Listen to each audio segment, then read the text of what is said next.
Bonjour à tous, aujourd'hui nous sommes au festival des low-tech à Concarneau en Bretagne. Ici, tout le monde peut venir découvrir comment fonctionnent des fours solaires, des frigos du désert et même tester des toilettes sèches. Et l'intérêt de ces équipements, c'est qu'en fait, ils ne consomment presque pas, voire pas du tout d'énergie, contrairement aux technologies qu'on utilise nous au quotidien. Mais chez 18h39, on se pose quand même une question. Est-ce qu'on va devoir tous adopter la low-tech à la maison pour réduire notre impact sur l'environnement ? Allez, c'est parti, on va voir les experts.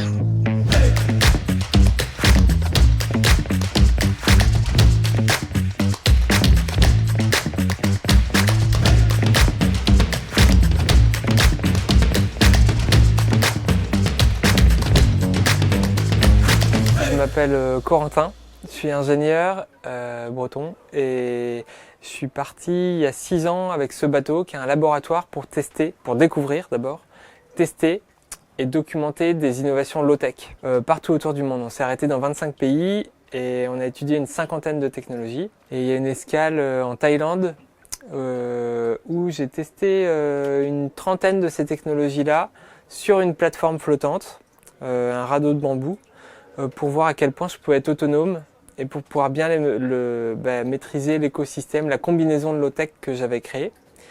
Et le but de l'association qui s'appelle Low-Tech Lab, c'est de donc trouver tous ces savoir-faire là, toutes ces technologies, les documenter pour pouvoir les diffuser au plus grand nombre pour que n'importe qui aux 4 coins de la planète puisse les répliquer. Ça, c'est une éolienne qu'on a documentée à Dakar au Sénégal. C'est fait avec des moteurs d'imprimante, les moteurs qui font avancer les feuilles. On les récupère, on fixe des pales. Les pales, elles sont faites découpées dans des tubes PVC. Et hop, il y a un fil qui relie un petit chargeur qui permet de recharger des batteries lithium qu'on récupère sur des anciennes batteries d'ordinateur. Et ça, ces batteries-là, ça nous permet d'allumer nos lampes à bord du bateau. On a des panneaux solaires qui alimentent nos batteries, mais quand il y a trop de nuages, on peut pédaler pour produire de l'électricité. Mais surtout, on a fait en sorte qu'il n'y ait pas besoin de trop d'électricité. Et donc, on a un garde-manger pour éviter d'avoir un frigo. On déshydrate quand les fruits vont se perdre, les fruits et les légumes, on les déshydrate. On fait aussi de la lactofermentation. Comme ça, pas besoin de frigo. Et puis tous nos outils, puisqu'on a un atelier, ils sont à pédale. Donc là, par exemple, il y a une perceuse, meuleuse, fraiseuse, tour là-dessus. Et puis on peut remplacer la courroie par celle-là et brancher la machine à coudre. On a aussi un blender et un moulin qui se connectent là-dessus. Donc en fait, on dépense très peu d'énergie électrique. Au bout de ces 6 années, je reviens assez optimiste parce qu'on a trouvé beaucoup plus de technologies et de savoir-faire low-tech que ce qu'on pensait à la base. Il y a des choses qui peuvent se faire individuellement chez un particulier. Il y a par exemple ce filtre à eau, ce système d'hydroponie, le garde-manger, la fermentation. Il y a plein de choses qui peuvent se faire vraiment dès demain chez n'importe qui. Après, il y a des choses qui doivent se faire à échelle plus collective, à l'échelle d'un immeuble, d'un quartier, d'un village, etc. Les déchets organiques, on les passe là-dedans et on les donne à manger à nos larves. C'est des larves de mouches soldats noires, elles mangent les déchets. Ça fait vraiment un compost qui est bon pour les plantes, pour faire pousser d'autres fruits et légumes. Et ensuite, ces larves-là, on les emmène à nos grillons, qui sont des grillons comestibles. Et il y a une petite partie de ces larves qu'on laisse se transformer en mouches pour qu'elles pondent à nouveau et qu'elles créent une nouvelle génération de larves qu'on mettra dans le compost. Ça, c'est une culture de spiruline, c'est une microalgue qu'on peut manger, c'est hyper nutritif et qui mange nos eaux grises, des déchets organiques. Il y a d'autres déchets organiques qui peuvent être mangés par les champignons dans la champignonnière pour faire par exemple des pleurotes comestibles. Et il y en a d'autres qu'on met dans ce biofiltre, c'est ce qui sert à faire des engrais pour toutes les cultures de plantes. Ça, c'est quand même des systèmes qui sont plus efficaces s'il y a plus de monde qui s'y met. Donc ils demandent des transformations un peu plus grandes. D'une manière générale, je pense que la plupart des systèmes qu'on a documentés s'adressent quand même plutôt à des organisations locales, à des entrepreneurs locaux qui pourront le faire comme service pour leur territoire. Mais oui, on peut complètement imaginer transformer rapidement nos villes si on s'y met. Et ce mode de vie, on peut tout à fait l'adopter en France. Comme ces toilettes sèches d'ailleurs. Avec 18h39, on avait rencontré Patrick et Brigitte Baronnet. Leur objectif depuis 40 ans ? être autonome en énergie grâce aux énergies renouvelables. Par exemple, leur maison est chauffée en partie par cette serre. Dedans, on trouve un banc thermique et des bouteilles pleines d'eau sont prises dans du ciment. Elles emmagasinent la chaleur dans la journée et la relâchent la nuit.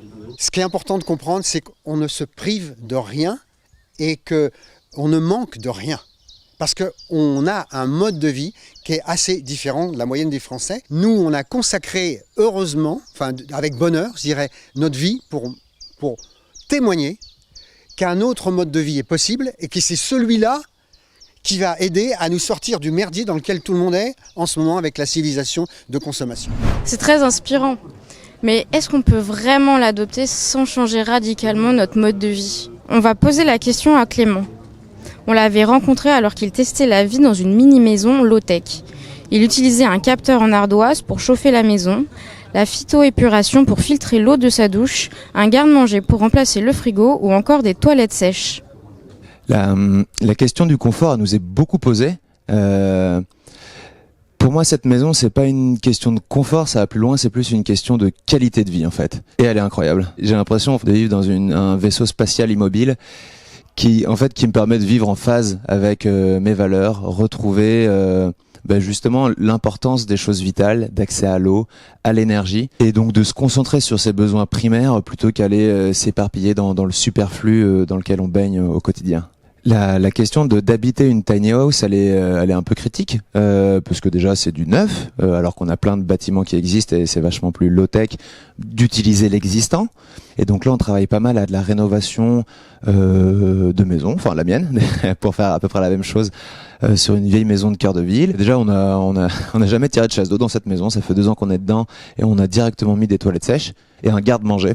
Pareil, on n'a pas branché de réfrigérateur au démarrage, donc ça c'est vraiment des techniques de base hyper accessibles et qui permettent déjà de faire un sacré bond en fait dans la démarche et de questionner nos modes de vie, notre relation à tout ça. Et après, autonomie en eau. Enfin déjà, je collecte l'eau pluviale pour plein d'usages, arroser les plantes, laver du matériel, et après globalement chauffer l'eau avec le soleil.